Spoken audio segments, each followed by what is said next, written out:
Kamusta mga kaibigan? Balik tayo sa ating pagsisiyasat sa The 48 Laws of Power ni Robert Greene.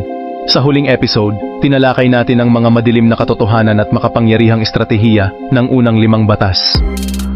Ngayon ipagpapatuloy natin ang ating paglalakbay sa pamamagitan ng pagsusuri sa mga batas na magbibigay sa inyo ng ultimate na mga kasangkapan para sa impluensya at kontrol. Kung hindi nyo pa napanood ang part 1, siguraduhin nyong balikan muna ito. Ngayon, simulan na natin at tuklasin kung paano ninyo mapapamahalaan ang masilang sining ng kapangyarihan. Handa na ba kayo? Tara simulan na natin. Court attention at all costs. Ang ibig sabihin nito ay mahalaga ang pagiging visible o nakikita ng mga tao. Kapag hindi ka napapansin, parang wala kang halaga. Kaya't dapat mong siguraduhin na palagi kang nasa spotlight, kahit na minsan ay sa pamamagitan ng kontrobersya o pagiging misteryoso. Trabaho. Kung ikaw ay nasa isang malaking kumpanya, maghanap ng mga proyekto o gawain na magbibigay sa iyo ng visibility. Halimbawa, mag-volunteer ka sa mga importanteng proyekto o magbigay ng mga presentasyon sa harap ng mga senior executives. Kasaysayan. Si Salvador Dali, isang kilalang surrealist artist, ay palaging gumagawa ng mga kakaibang bagay upang makuha ang atensyon ng publiko.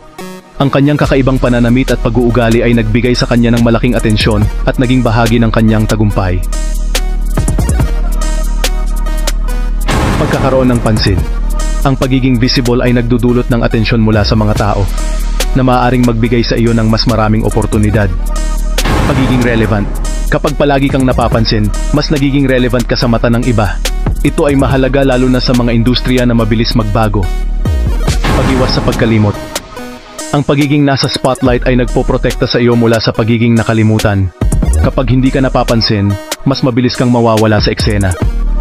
Sa madaling salita, ang batas na ito ay nagtuturo sa atin na mahalaga ang pagiging visible at pagkuha ng atensyon upang mapanatili ang ating kapangyarihan at impluensya.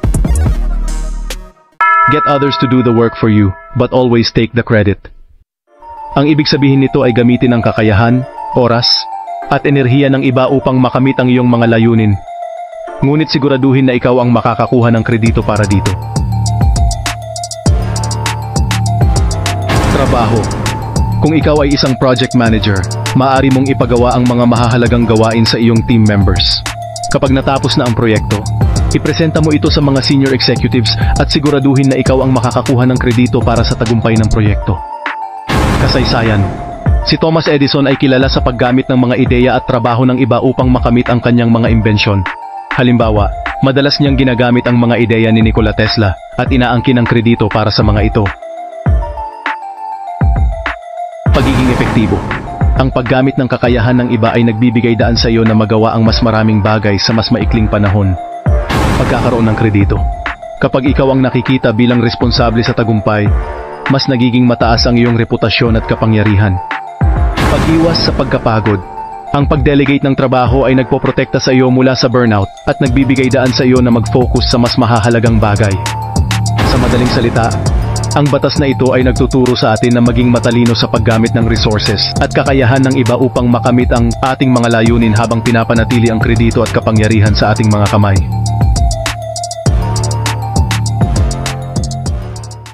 Make other people come to you. Use bait if necessary. Ang ibig sabihin nito ay dapat mong kontrolin ang sitwasyon at hindi mo pinapayagang kontrolin ka ng iba. Gamitin ang kanilang pagnanais upang makuha ang iyong layunin at siguraduhin na sila ang gumagawa ng hakbang, hindi ikaw. Negosyo. Sa negosasyon, maaari mong gamitin ang taktikang ito sa pamamagitan ng pag-aalok ng isang deal na tila kapaki-pakinabang para sa kabilang partido. Ngunit sa katotohanan, ito ay nakadesenyo upang mapunta ang sitwasyon sa iyong kagustuhan. Kasaysayan. Si Napoleon Bonaparte ay kilala sa kanyang stratehiya na maghintay at ipakita na siya ay mahina upang maakit ang kanyang mga kalaban na umatake, at pagkatapos ay sasagutin niya ito ng mas malakas na puwersa na naging sanhi ng tagumpay ng kanyang mga kampanya. Pagkakaroon ng kontrol. Sa pamamagitan ng pag-aakit sa ibang tao na lumapit sa iyo, nagkakaroon ka ng kontrol sa sitwasyon. Pag-iwas sa panganib. Kapag ikaw ang nasa sentro, mas madaling makita ang mga panganib at umangkop sa kanila. Pagkakaroon ng upper hand. Ang pagsigurado na ang mga tao ang unang lumapit sa iyo ay nagbibigay sa iyo ng kalamangan sa mga pag-uusap at negosasyon. Sa madaling salita, Ang batas na ito ay nagtuturo sa atin na maging matalino at maingat sa pagkontrol ng mga sitwasyon upang mapanatili ang ating kapangyarihan at impluwensya. Win through your actions, never through argument. Ang ibig sabihin nito ay mas epektibo ang pagpapakita ng iyong mga nagawa kaysa sa pakikipagtalo.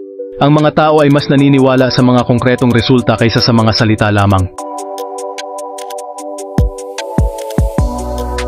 Trabaho. Sa halip na makipagtalo sa iyong boss tungkol sa pagiging epektibo ng iyong ideya, ipakita mo ito sa pamamagitan ng paggawa ng isang maliit na proyekto na nagpapakita ng resulta. Mas makukumbinsi mo siya sa pamamagitan ng konkretong ebidensya. Kasaysayan. Si Leonardo da Vinci ay kilala sa kanyang mga likha at imbensyon. Hindi niya kailangang makipagtalo upang ipakita ang kanyang galing. Ang kanyang mga obra at imbensyon ay patunay na ng kanyang talino at kakayahan. Pag-iwas sa pagtatalo. Ang pakikipagtalo ay maaaring magdulot ng galit at sama ng loob. Sa halip, ang pagpapakita ng resulta ay nagbibigay ng konkretong ebidensya na hindi madaling mapapasinungalingan. Pagkakaroon ng kredibilidad. Ang pagkakaroon ng mga konkretong nagawa ay nagbibigay ng tiwala at respeto mula sa ibang tao. Mas nagiging malakas ang iyong posisyon kapag may ebidensya ka ng iyong tagumpay. Pag-iwas sa pagkasira ng relasyon. Ang pagtatalo ay maaaring magdulot ng tensyon at masira ang relasyon. Ang pagpapakita ng resulta ay nagbibigay daan sa mas maayos na komunikasyon at pagkakasundo. Sa madaling salita, ang batas na ito ay nagtuturo sa atin na gamitin ang ating mga nagawa at resulta upang makamit ang ating mga layunin at mapanatili ang magandang relasyon sa iba.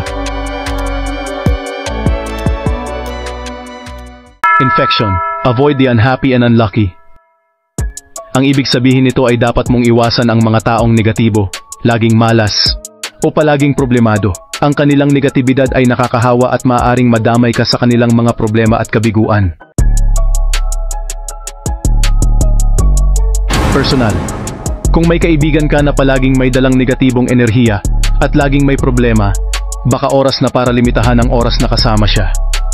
Ang negatibidad ay maaaring magdulot ng stress at pagod sa iyo. Kasaysayan. Si Louis XIV ng France ay umiwas sa mga courtier na laging may problema o reklamo.